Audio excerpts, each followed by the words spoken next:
Hi, Tom from bkmnutrition.com, and today I want to talk about how to maximize your muscle building workout so you can get the most out of it. Now, I have 6 essential elements that I always apply to my own workouts and my clients' workouts. There are other things that you might want to consider. These are my 6 things, and they are by no means the definitive list. It's just the things that I look for in a good workout and when I'm constructing workouts for my clients.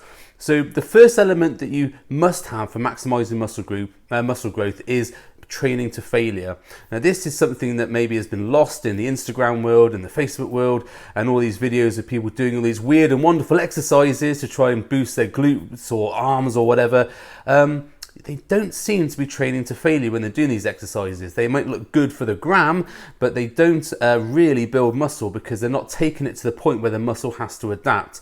Now, all the studies that have been done on muscle building and muscle growth and stuff like that, the best results come from when you take a muscle to failure. And if you take a muscle to failure, be by overloading with weight or by volume, so like reps to failure, and sometimes having a pump. The pump stops you lifting, so the pump to failure as well. That's also an interesting one.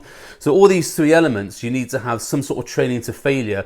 It's no good just to do 5 or 10 reps and then go, oh, that was a good set, and then you've still got more in the tank. You need to take it to failure. Now, don't you have to do this on every single set, because of course you have to do warm-up sets. So I will always do 1 to 2 warm-up sets and then push the next 2 sets to failure. So say if we're going to do, say, a barbell row, I would do 1 set of a very light warm-up, 1 set of a warm-up plus, say, 20%, and then the next 2 sets would be my working sets, where I would take that to failure and a push till I can't lift anymore with proper form. So that's really important to remember, is if you're training to failure, it's failure with proper form. Don't do the reps and then when you can't get any more, start throwing it up and trying to do everything else you can to get the rep. You're taking the stress off the muscle at that time, and you're not stimulating the muscle you want to grow. So make sure it's training to failure and training with proper range and range of movement. So next on to the varying the rep range. So there's a lot of people who will just train blanket. They'll only do 5 to 10 reps or only 5 reps or whatever else. Now, it's important to understand that, as I said previously, you can get muscle growth from both overloading the muscle with too much weight. You can do lots of volume to failure so that it becomes difficult to complete the rep. And there's also a pump to failure as well, where you physically can't lift. Although you could lift the weight, the pump is so much that you can't get it. Those are sort of 3 elements that force hypertrophy, force muscle growth. Generally, I'm looking more at the volume overload or the weight overload. So put this into context: a weight overload, say for like a deadlift, you would look at, say, probably for bodybuilding anyway. I'm talking about bodybuilding and muscle growth, not say strength training. You would look at, say, sort of 4 to 5 reps as a maximum. You might do 1 or 2 reps as a final maximum, but that would be an overload of weight. Whereas I've also done volume overload on deadlifts, where I do a lighter weight and I pull through the form and make sure the form is very strict, and so I can't complete the form with that strict movement. Now, if I'm doing that, say for example deadlifts, I would do that at the end of the workout, where I've already taxed the muscle, I've already taxed the muscles to failure with other exercises, and I would put that in as a volume movement at the end, just to force that little bit of extra recruitment from muscle fibers. So you've got to make sure you're doing different rep ranges. I have rep ranges from 5 to 10 for my strength training, and I go up to, say, 15 to 20 on other exercises. I have done, and there are videos of me doing this, 70 rep leg presses and all sorts of weird and wonderful stuff. That's always nice to do, but I probably wouldn't recommend 70 reps on every single set you do. It was just something I did for fun and a bit of a challenge when I was training for bodybuilding. Certainly not something I would encourage all the time, going up to that range. And interestingly, when you look at some of the research that's been done on rep ranges, it's always the last couple of reps where you see the sort of the maximum response. So whether it be 5 reps, 10 reps, 20 reps, whatever, it always seems to be those last couple of reps where the value is added, and that would come into, again, training to failure. So volume or strength rep range, make sure you're hitting, say, 5 reps. And I would say, from what I've read on research, I would say if you're looking to grow hypertrophy, as in muscle building, I would look to be more sort of 5 to 7 reps as a minimum. Anything below that is more going to be strength training, and that's fine to incorporate that into a workout. Just remember what you're doing it for. You're not probably going to grow massive muscles by lifting 3 reps at a time, but you probably will get very strong if you're overloading with weight. So just be aware of what your goals are with your training. You must rest for the right amount of time. Something I see a lot of is people either resting too much or not resting enough. Now, not resting enough would mean that you aren't recovered, so you can't do the next set and you can't lift as many reps. Now, say for example you've just done a heavy set on rows or something, that is probably going to tax you quite a lot, especially if it's like barbell rows. So you probably want to take about 3 to 4 minutes between the set, because you're then going to do another really heavy lift. And remember, you're thinking, if you're talking about your big heavy lifts, you're only doing say 3, 4, 5 reps, maybe up to 7 reps on a heavy weight, but you really want to put the maximum amount of explosive power into that movement. So it's a good idea to get a decent amount of rest before that. However, if you're doing say 20, 25 reps, 15 reps, then it's highly likely that the weight you're using for that is not a maximal or even approaching maximal weight. So you can take less rest in between those sets, because your body can recover not so much quicker, but you can go back into it. And because it's a lighter weight, your muscles have redundant muscles which can help take over and take that weight. So if you're doing very heavy lifting, make sure your rest is slightly longer. I would say between 3 to 4 minutes between each set. If you are doing volume work, I would recommend say doing maybe 1 minute to 2 minutes rest. Now, when this has been studied, there's it seems to be a maximal response and about 5 minutes rest in terms of muscle building. Now, while that's maximal and optimal, we probably haven't got the time to do that in our workouts. If you think about, if you're doing 4 exercises or 5 exercises, 4 sets of each, where you're talking about probably an hour where you're waiting there, doing nothing, just resting, and then you've got to do your workout as well. So it's not optimal. It might be optimal to do that, but it's not going to be probably achievable or doable in your life if you've got like a busy life. So you've got to pick your rest times. So if you're doing strength type stuff, make sure you're taking the adequate rest for that. And if you're doing volume work, make sure you keep the intensity up, because the whole purpose of volume is intensity. We don't want to rest too long for that. Incorporate free weights and some machines. Now, I know this is something that people say about it doesn't really matter the stimulus that you're getting on the muscle understands tension, etc., etc.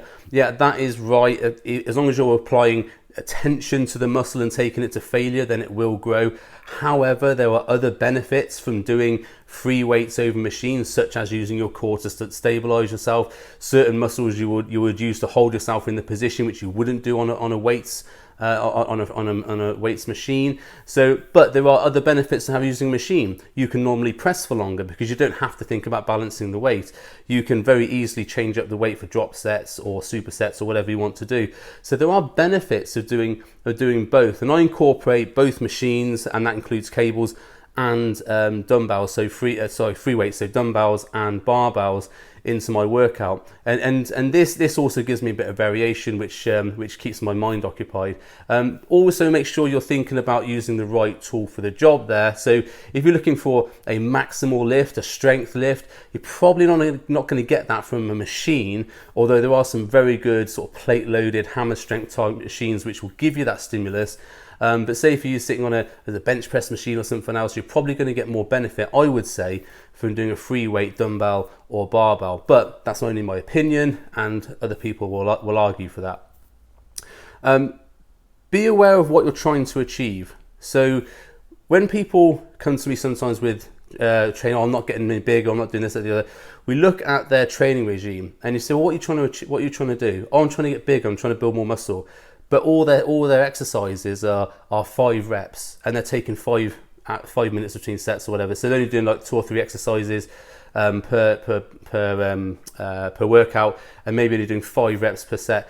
That, for me, is not enough to build muscle. So those people are trying to maybe do, say, a powerlifting routine, but trying to build a bodybuilder's physique. And also I see bodybuilders trying to be strong as possible, which negates that element of it. Because with bodybuilding, yes, you get strong as a side effect of the training, but getting strong is not the target of the training. With powerlifting, getting strong, or strength training, getting strong is the target of the training, and growing big muscles is a secondary. That's something that happens alongside that. But you've got to be aware of what you're trying to accomplish. If you want to be as strong as possible, you have to train for strength. You have to have low reps, lots of rest in between sets, and make sure you are fully fueled when you go into training. And make sure you're doing big, heavy compound movements which stimulate the maximum amount of muscles. If you're doing bodybuilding training, as in to build more muscle, you have to think about volume, you have to think about intensity, you have to think about pump, you have to think about maybe backing off on your weights so that you can get more reps or more variation of reps, so you can target the muscles from different angles. There's a whole science that goes into it, and a lot of people I see just going in training have no idea about what they're trying to accomplish or what the target is. They're just going into the gym to train, and then they don't get the results they want. So make sure you are steering your workout towards the goal you want to achieve. If it's bodybuilding, you need to be doing bodybuilding training. If it's to get stronger or powerlifting, whatever, you need to be steering towards that, and make sure you are aware of what is needed to be able to get to that goal. And finally, you need to enjoy every workout. Some people will say, oh, you should go to train even if you don't feel very well, or even if you're feeling down or whatever. Now, there is an argument for that. There is an argument that if you are feeling, say, depressed or whatever, going to the gym might cheer you up. It might get you happier. The other thing, it might go the other way. You might go to the gym and feel so depressed and demotivated that you have such an awful workout that you actually become more depressed, because now you've had an awful workout as well as all these things that have happened in the day. You have to be fully ready for the workout as well. If you're tired, if you've just come off a long day at work or a night shift or something like that, then going to the gym might not be the best thing for you to do at that time. So you've got to be ready and enjoy every single workout. Now, I've gone to the gym where I've been not really feeling the workout so much, and I've done a workout and it's actually turned out great and I feel better. Sometimes I've gone to the gym, I've not felt great, and it's not actually been working. I've just down tools and just left the gym after about 10 minutes because I thought, it's just not working today. I'm not going to get anything out of it. And there's no shame in doing that. People say, you don't quit leg day or whatever. If you're not feeling the workout, just stop it, down tools, go and have some food, go and watch a film, go and see your girlfriend, boyfriend, whatever. Go and do something else, which then will cheer you up. So if I want to cheer myself up, I might go and play some PlayStation, or I might want a Netflix film or something like that, because I know that will cheer me up, rather than staying in the gym, trying to get the workout done and feeling more rubbish at the end of it. So you have to enjoy your workout. And again, this comes back to picking the right workout for what you're trying to do.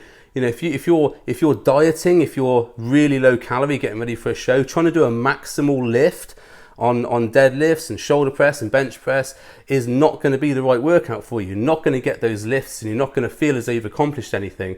So you have to make sure the workout you're picking is something that you're going to enjoy as well. And this again comes back to programming. If your coach or whoever's doing your programming has programmed you workouts which, in theory are optimal and they're going to build you the most muscle, but you hate all the exercises, you will never get what you want out of that workout. You have to enjoy every workout. There has to be variation. There has to be, if you're looking for bodybuilding, variation of reps, sets, volume, etc. You have to enjoy what you're doing. If you're doing the same workout every single week, you will start to not enjoy it. You'll start to get bored of it, and you'll maybe resent even going to the gym. So make sure the workout you're doing is something you're going to enjoy, and you're continually enjoying it. If you're not enjoying your workouts, change them, change something up, go and do a different system. There's hundreds of systems you can use. And off the top of my hand, I can think about 5 that I could do different workouts for. So you could do, say, push-pull legs, you could do a traditional bodybuilding workout, you could do upper and lower, you could do 300, which is one of my bodybuilding workouts, you could do German volume training. You could do all these different things, and you could just do a workout based on that principle to give you something different in your workout. You don't have to go in and do squat, deadlift, bench, and then leave and then think, what have I done today? That's another boring exercise. So make sure you are enjoying your workouts. I would say that's one of the real key principles, because you can get all the others. If you didn't enjoy your workout, you won't leave feeling as though you've done something. You won't feel as if you've enjoyed the workout. You'll resent maybe come back the next time. So that's the key for me, is always enjoying your workouts.